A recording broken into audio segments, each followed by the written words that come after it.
Good morning. For those who don't know, my name is Torri Meunier, and I was one of the youth leaders blessed with the opportunity to watch our seniors grow into the people that you're seeing today. Being here today for me is a full circle moment, and I'm honored to be sharing this message with you, and I apologize if I get teary-eyed in between words. Today I'm going to be sharing with you some biblical and practical advice I learned that dramatically changed the way I live, and I hope it helps you when you need it. But seniors, first of all, congratulations. I remember sitting in your seat in May 2014. I was fearless and ready for the life I had so carefully dreamed of. So today my message is for each of you. Life isn't all sunshine and roses. We know this, yet when things don't look like we imagined, we're still caught off guard and hurt. Life is going to be filled with beautiful moments, but we will walk through some big trials. We experience things we thought only happened to other people, and will become faced with making some difficult decisions. Storms and rainbows will come. They balance each other out. It's what we learn from them that becomes important. So I wonder, if life was truly as easy as laying out a plan and following it, would we truly know God? Think about something that comes easily to you. Is it test taking, playing an instrument or a sport, painting, singing, or even public speaking? These are a blessing from God, and if used to glorify Him, it is easy to feel like we know God. But because we are human, we often take these easy things, these God-given talents, for granted. I admit myself that I don't thank God on a regular basis for the gifts He has given me to glorify His name. When life is easy, we tend to think we did it all on our own, and we forget to acknowledge who gave us the gifts that made these tasks easy in the first place. But life won't always be easy. 1 Corinthians 16, verses 13 and 14 say, "Be alert, stand firm in faith, be courageous, be strong, and do everything in love." What did you hear? Be alert. Don't lose sight of God. Continue looking and listening for God and noticing where He is working. This could be journaling each day and watching for patterns. Stand firm in the faith. Stand firm in your faith. Stand firm in God's promises for your life. Be courageous. God is a pro at pushing us out of our comfort zone. Moses, Jonah, Esther, and Jesus' disciples, and many more were pushed out of their comfort zone to do His work. So remember to take risks, and when you feel that push to leave your comfort zone, do it. But also listen to your intuition. If it doesn't feel right or safe, please don't do it.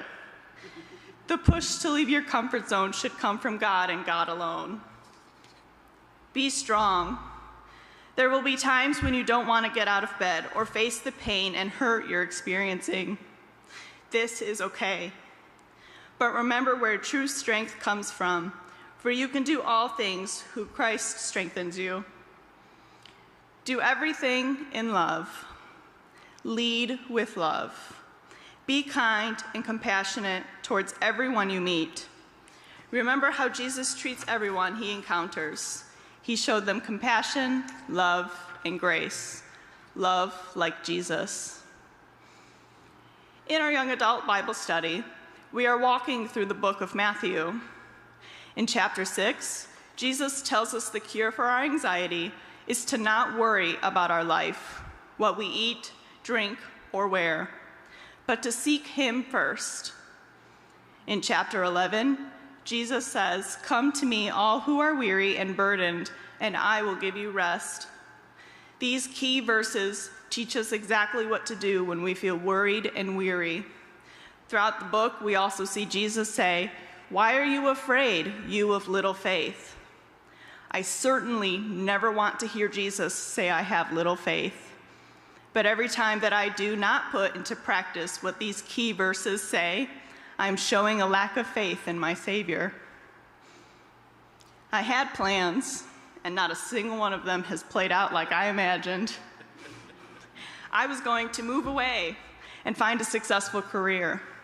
I never finished college after 2 attempts, and I never left Jackson. The life I had dreamed of was turning out to be nothing like I imagined and seemed very unsuccessful. Each time I hit a trial or disappointment, I would feel discouraged and wouldn't press into God's promises. When I tried to get life back on track, back onto my plan, I would split my focus thinly among many things I thought I needed to focus on: paying the bills, keeping the gas tank full, or somewhat full with these prices, getting the degree, would I even marry, do I have groceries at home? The list is endless. See, life is filled with distractions and tasks that can keep our minds busy. And as you navigate the spring of your life, your lists of worries will only grow. But remember to keep your focus centered on God and let Him handle the worries of tomorrow. He's already there. Don't keep yourself up at night worrying because He has already worked it all out. Rest in Him when life feels tough, hard, or broken.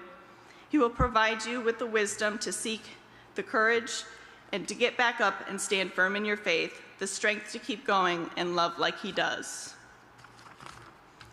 Don't get lost in the story that you created, because you will miss the bigger story that God is trying to tell. In Exodus 14, Moses parts the Red Sea so the Israelites can escape the Egyptians. Do you think Moses could have done that without God? Just before the sea divides, Moses says, "Don't be afraid. Stand firm and see the Lord's salvation that He will accomplish for you today." Don't be afraid. Stand firm and see the Lord's salvation. They were not able to cross the Red Sea by themselves, but in the midst of doubt and worry, Moses stood firm in his faith and told the Israelites to do the same. With their trust in God, He made a way for them to walk through something they were not able to do before. So ask yourself, what things in life has God led you through that without Him you wouldn't have gotten through? I can certainly name a few. There is a significant importance to seek and trust God in every situation, good and bad. But that doesn't mean we don't need a big hug every once in a while. There is also a great deal of importance to seek a healthy community of people who will support you, help you, and point you to God. I can say for certain that I am absolutely blessed with the people God put in my corner, whom I can lean on when life is hard and I need help discerning God's voice. This community is usually built with members of your immediate family, closest friends, and mentors. No one should do life alone.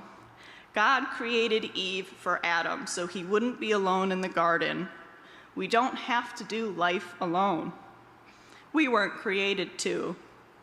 Surround yourself with people who lift you up, encourage, and help you. Who would that be in your life? I bet right now you can think of at least 3 people in your life that are in your corner, people you can turn to for anything and everything.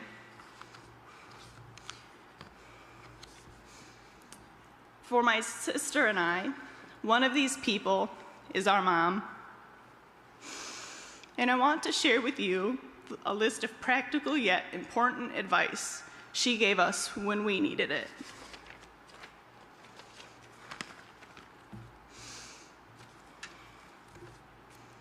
Believe you are capable of so much more than you think possible. Follow your passion always. Let no one tell you you can't achieve your dream. Surround yourself with great people, those who encourage and inspire you. Take risks. Love with all your heart. Remember, it's a muscle, and it doesn't break. It just gets bruised, and bruises fade with time.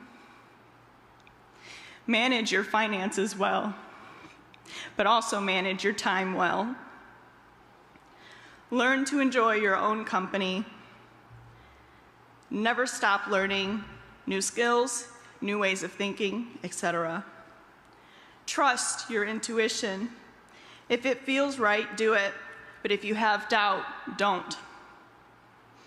Always wear sunscreen, especially on your face. And of course, always wear clean underwear. Always trust that no matter what difficulties arise, you are strong enough to overcome them. They exist to teach you valuable lessons. I've had my share of heartache. We all have. Plans that still don't work out like we hoped.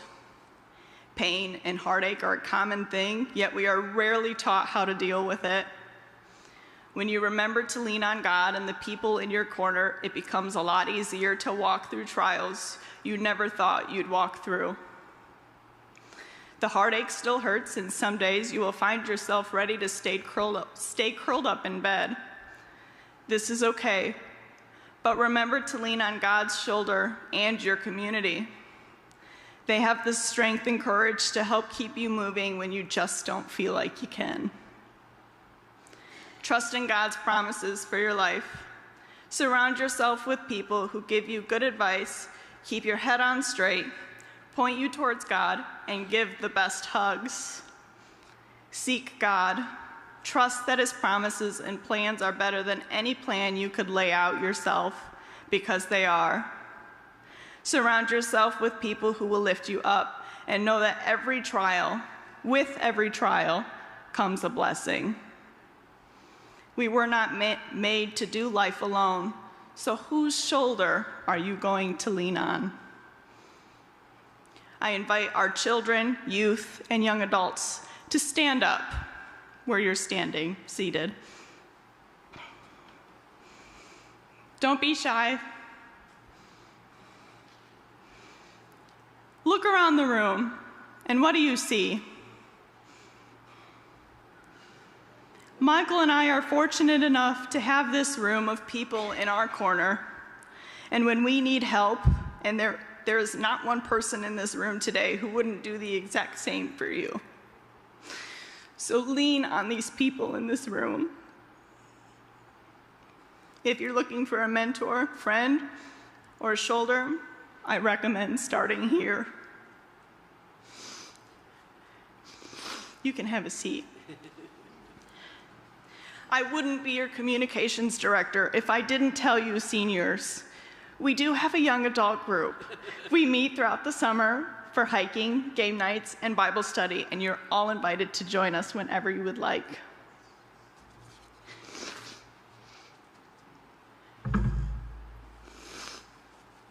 In congregation, how can you support our class of 2022, our youth, children, and our young adults?